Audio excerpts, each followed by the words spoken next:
We know who Donald Trump is. He has an enemies list of people he intends to prosecute. America में राष्ट्रपति चुनाव का countdown शुरू हो चुका है। वोटिंग के लिए एक हफ्ते से भी कम का समय बचा हुआ है। इस बीच डेमोक्रेट्स की राष्ट्रपति पद की उम्मीदवार कमला हैरिस ने क्लोजिंग स्पीच दी, जिसे सुनने के लिए जन सैलाब उमड़ पड़ा। दावा है कि वॉशिंगटन में आयोजित इस रैली में 1 लाख से ज्यादा लोग पहुंचे। 47वें राष्ट्रपति चुनाव के अपने आखिरी भाषण में कमला हैरिस ने धुआंधार स्पीच दी और डोनाल्ड ट्रंप पर जमकर हमला बोला। कमला हैरिस ने साल 2021 में कैपिटल हिल पर हुए हमले का जिक्र करते हुए कहा, ट्रंप एक ऐसा व्यक्ति है जो अस्थिर है, बदला लेने के लिए जुनूनी है, वो शिकायतों से भरा हुआ है और अनियंत्रित सत्ता चाहता है। लेकिन मैं यहाँ ये बताने आई हूँ कि हम ऐसे नहीं हैं। ये चुनाव इस बारे में है कि क्या हमारे पास अमेरिका के लिए आज़ाद देश है या फिर देश अराजकता और विभाजन द्वारा शासित देश है।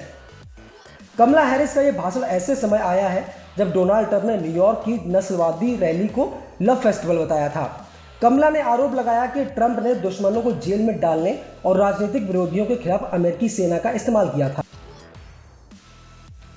कमला हैरिस ने अपनी क्लोजिंग स्पीच वॉशिंगटन डीसी के एलिप्स में दी। हालांकि उनके आखिरी भाषण में राष्ट्रपति जो बाइडेन उनके साथ दिखाई नहीं दिए। माना जा रहा है कि कमला हैरिस की रणनीति का हिस्सा है। मीडिया रिपोर्ट्स की माने तो बाइडेन व्हाइट हाउस से कमला हैरिस की रैली को देख रहे थे, लेकिन जब उनसे पूछा गया कि वो स्टेट शेयर क्यों नहीं कर रहे हैं तो बाइडेन ने जवाब दिया, ये उनकी रात है, यानी ये कमला हैरिस की रात है।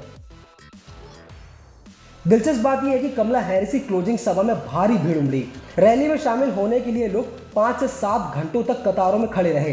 कमला हैरिस के समर्थक हाथों में आज़ादी के बैनर लिए हुए थे। इस दौरान जैसे ही कमला हैरिस स्टेज पर पहुंची, वैसे ही पूरा मैदान कमला हैरिस के नारों से गूंज उठा। मीडिया रिपोर्ट्स की माने तो कमला हैरिस ने यह रैली तब की है जब डोनाल्ड ट्रंप ने एक बार फिर से पेंसिल्वेनिया में रैली आयोजित की। पेंसिल्वेनिया एक स्विंग स्टेट माना जाता है।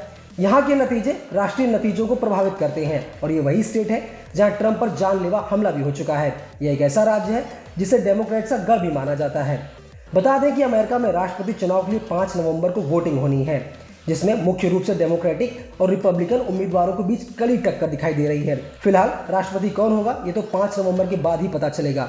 लेकिन राष्ट्रपति के रूप में आप किसे देखना चाहते हैं, हमें कॉमेंट करके ज़रूर बताएं और ऐसी ही खबरों के लिए बने रहिए न्यूज़ 18 इंडिया ओरिजिनल्स के साथ।